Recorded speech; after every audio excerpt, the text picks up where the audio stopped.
Hello, welcome to my channel, Reading Little Blue Books Out Loud.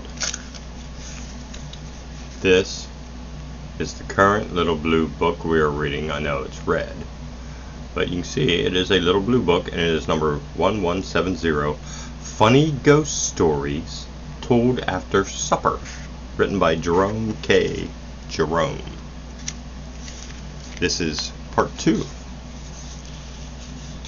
And we are on a new chapter, and this chapter is titled How the Stories Came to Be, and this starts on page 15. It was Christmas Eve. Christmas Eve at my Uncle John's. Christmas Eve. There is too much Christmas Eve about this book. I can see that myself. It is beginning to get monotonous, even to me. But I don't see how to avoid it now. At number 47, Lobberham Grove, tooting. Christmas Eve is the dimly lighted. There was a gas strike on. Front parlor, where the flickering firelight threw strange shadows on the highly colored wallpaper, while without, in the wild street, the storm raged piteously, and the wind, like some unquiet spirit, flew moaning across the square, and passed, wailing with a troubled cry, round by the milk shop. We had had supper, and were sitting round talking and smoking. We had had a very good supper. A very good supper indeed. Unpleasantness had occurred since in our family, in connection with this party. Rumors have been put about in our family concerning the matter generally, but more particularly concerning my own share in it, and remarks have been passed which have not so much surprised me, because I know what our family are, but which have pained me very much. As for my Aunt Marie, I don't know when I shall care to see her again. I should have thought Aunt Marie might have known me better. But although injustice, gross injustice, as I shall explain later on, has been done to myself, that shall not deter me from doing justice to others, even to those who have made unfeeling insinuations. I will do justice to Aunt Marie's hot veal pasties and toasted lobsters, followed by her own special make of cheesecakes, warm. There is no sense to my thinking in cold cheesecakes. You lose half the flavor, and washed down by Uncle John's own particular old ale, and acknowledge that they were most tasty. I did justice to them then. Aunt Marie herself could not but admit that. After supper, Uncle brewed some whiskey punch. I did justice to that also. Uncle John himself said so. He said he was glad to notice that I liked it. Aunt went to bed soon after supper, leaving the local curate, old Dr. Scrubbles, Mr. Samuel Combs, our member of the country council, Teddy Biffles, and myself to keep Uncle company. We agreed that it was too early to give in for some time yet, so Uncle brewed another bowl of punch, and I think we all did justice to that. At least I know I did. It is a passion with me, is the desire to do justice. We sat up for a long while, and the doctor brewed some gin punch later on for a change, though I could not taste much difference myself. But it was all good, and we were very happy. Everybody was so kind. Uncle John told us a very funny story in the course of the evening. Oh, it was a funny story. I forget what it was about now, but I know it amused me very much at the time. I do not think I ever laughed so much in all my life. It is strange that I cannot recollect the story, too, because he told it us 4 times, and it was entirely our own fault that he did not tell it to us a 5th. After that, the doctor sang a very clever song, in the course of which he imitated all the different animals in a farmyard. He did mix them a bit. He brayed for the bantam cock and crowed for the pig. But we knew what he meant, all right. I started relating a most interesting anecdote, but was somewhat surprised to observe as I went on that nobody was paying the slightest attention to me whatsoever. I thought this rather rude of them at first, until it dawned upon me.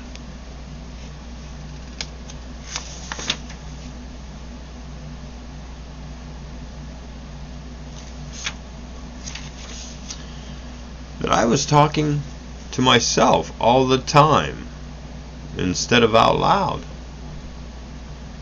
So that, of course, they did not know that I was telling them a tale at all, and were probably puzzled to understand the meaning of my animated expression and eloquent gestures. It was a most curious mistake for anyone to make. I never knew such a thing to happen to me before. Later on, our curate did tricks with cards.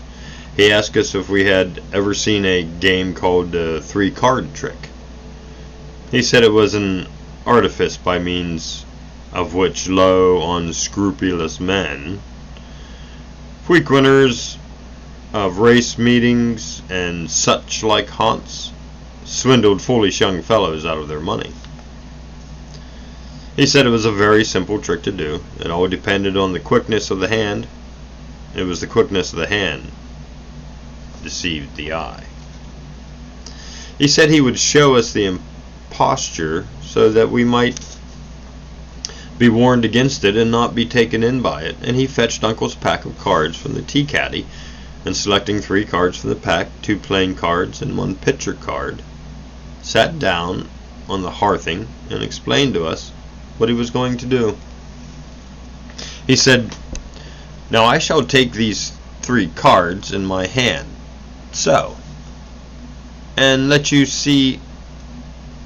all see them, and then I shall quietly lay them down on the rug with the backs upmost, and ask you to pick out the picture card. And you'll think you know which one it is." And he did it. Old Mr. Combs, who is also one of our church wardens, said it was the middle card. "You fancy you saw it," said our curate, smiling. "I don't fancy anything at all about it," replied Mr. Combs. "I tell you it's the middle card. I'll bet you $50 it's the middle card." "There you are. That's just what I was explaining to you," said the curate, turning to the rest of us. "That's the way these foolish young fellows that I was speaking of are lured on to lose their money. They make sure they know the card. They fancy they saw it. They don't grasp the idea that it is the quickness of the hand that has deceived their eye." He said he had known young men go off to a boat race or a cricket match with pounds in their pocket and come home early in the afternoon stone broke, having lost all their money to the demoralizing game. He said he should take Mr. Combs half crown because it would teach Mr. Combs a very useful lesson. and probably be the means of saving Mr. Combs money in the future. And he should give the 2 and 6pence to the blanket fund. "Don't you worry about that," retorted old Mr. Combs. "Don't you take the half-crown out of the blanket fund, that's all." And he put his money on the middle card and turned it up. Sure enough, it really was the Queen. We were all very much surprised, especially the curate. He said that it did sometimes happen that way, though, that a man did sometimes lay on the right card by accident. Our curate said it was, however, the most unfortunate thing a man could do for himself, if he only knew it, because when a man tried and won, it gave him a taste for the so-called sport, and it lured him on into risking again and again, until he had to retire from the contest, a broken and ruined man. Then he did the trick again. Mr. Combs said it was the card next to the coal scuttle this time, and wanted to put 5 shillings on it. We laughed at him and tried to persuade him against it. He would listen to no advice, however, but insisted on plunging. Our curate said, "Very well, then." He had warned him, and that was all that he could do. And if he, Mr. Combs, was determined to make a fool of himself, he, Mr. Combs, must do so. Our curate said he should take the 5 shillings, and that would put things right again with the blanket fund. So Mr. Combs put 2 half-crowns on the card next to the coal scuttle and turned it up. Sure enough, it was the Queen again. After that, Uncle John had a flooring on, and he won. And then we all played at it, and we all won, all except the curate, that is. He had a very bad quarter of an hour. I never saw a man have such hard luck at cards. He lost every time. We had some more punch after that, and Uncle made such a funny mistake in brewing it, he left out the whiskey. Oh, we did laugh at him, and we made him put in double quantity afterward, as a forfeit. Oh, we did have such fun that evening. And then, somehow or other, we must have got on to ghosts, because the next recollection I have is that we were telling ghost stories to each other.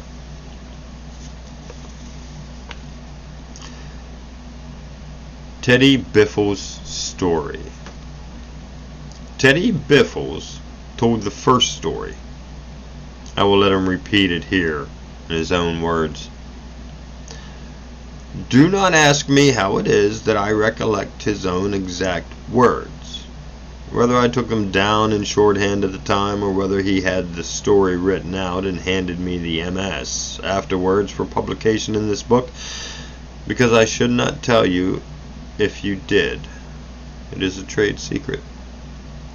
Biffles called his story Johnson and Emily, or The Faithful Ghost, Teddy Biffle's story. I was little more than a lad when I first met with Johnson. I was home for the Christmas holidays, and it being Christmas Eve, I had been allowed to sit up very late.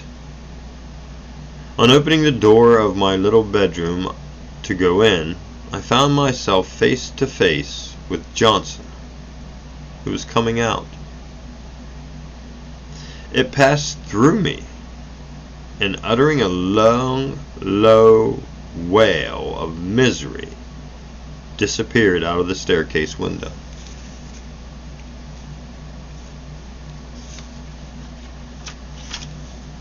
I was startled for the moment. I was only a schoolboy at the time, and had never seen a ghost before.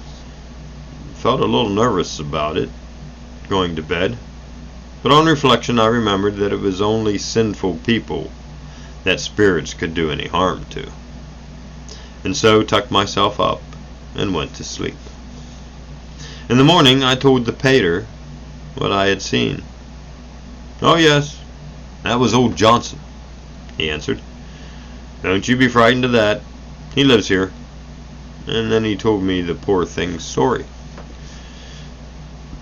"Oh yes, that was old Johnson," he answered. "Oh, sorry." It seemed that Johnson, when it was alive, had loved in the early life the daughter of a former lessee of our house, a very beautiful girl whose Christian name had been Emily. Father did not know her other name. Johnson was too poor to marry the girl, so he kissed her goodbye, told her he would soon be back, and went off to Australia to make his fortune. But Australia was not then what it became later on.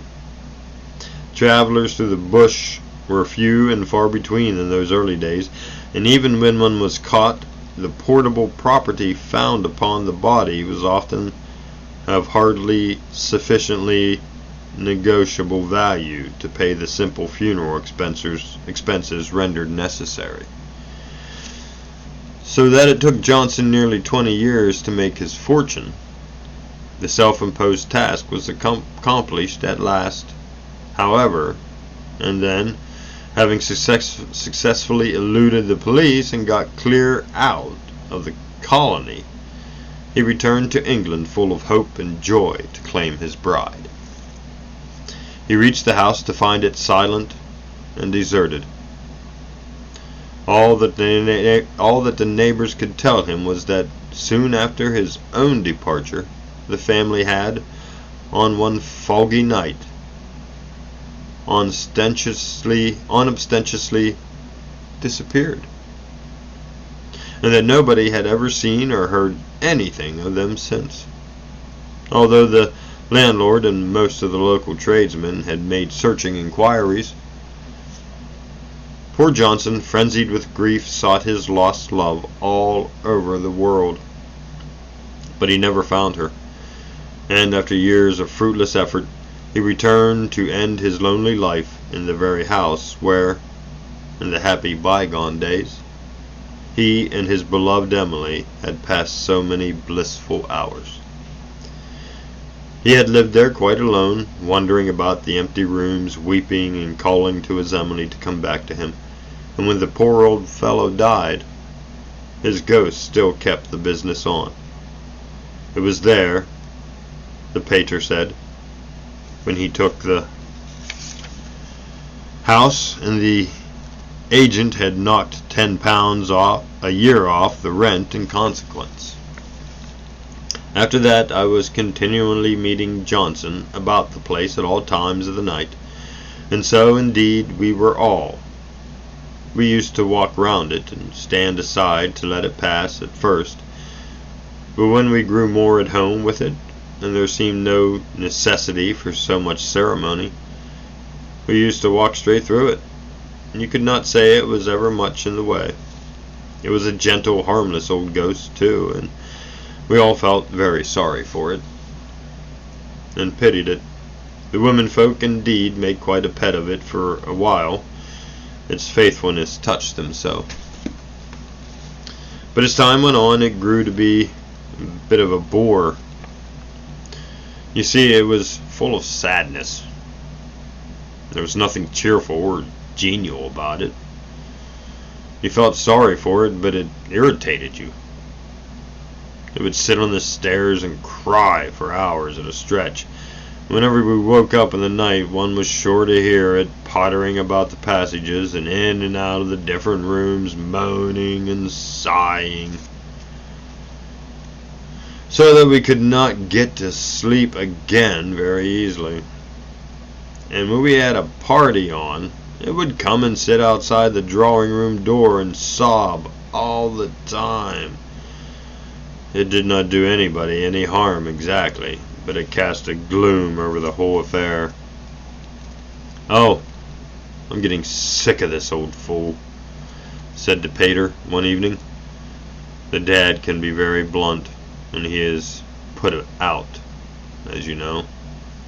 After Johnson had been more of a nuisance than unusual, and had spoiled a game of whist by sitting up the chimney and groaning till nobody knew what were trumps or what suit had been led. Even, "We shall have to get rid of him somehow or other. I wish I knew how to do it." "Well," said the mater, "depend upon it, you'll never see the last of him until he found Emily's grave. That's what he's after. You find Emily's grave, and put him on that, he'll stop there. That's the only thing to do. You mark my words." The idea seemed reasonable, but the difficulty in the way was that we none of us knew where Emily's grave was, any more than the ghost of Johnson himself did. The governor suggested palming off some other Emily's grave upon the poor thing, but as luck would have it, there did not seem to have been an Emily of any sort buried anywhere for miles around. I never came across a neighborhood so utterly destitute of dead Emilys. I thought for a bit, and then I hazarded a suggestion myself. "Couldn't we fake up something for the old chap?" I queried. "He seems a simple-minded old sort. He might take it in. Anyhow, we could but try." "By Jove, so we will!" exclaimed my father, and the very next morning we had the workmen in and fixed up a little mound at the bottom of the orchard with a tombstone over it bearing the following inscription: "Sacred to the memory of Emily. Her last words were, 'Tell Johnson I love him.'" "That ought to fetch him," mused my dad, as he surveyed the work when finished. "I am sure I hope it does." It did. We lowered him down that very night, and, well, there, it was one of the most pathetic things I have ever seen. The way Johnson sprang upon that tombstone and wept, Dad and old Squibbings, the gardener, cried like children when they saw it. Johnson has never troubled us any more in the house since then. It spends every night now sobbing on the grave and seems quite happy. There still? Oh, yes. I'll take you fellas down and show you it next time you come to our place, 10 p.m. to 4 a.m., or the general hours, 10 to 2 on Saturdays. And I think I'll stop there for part 2.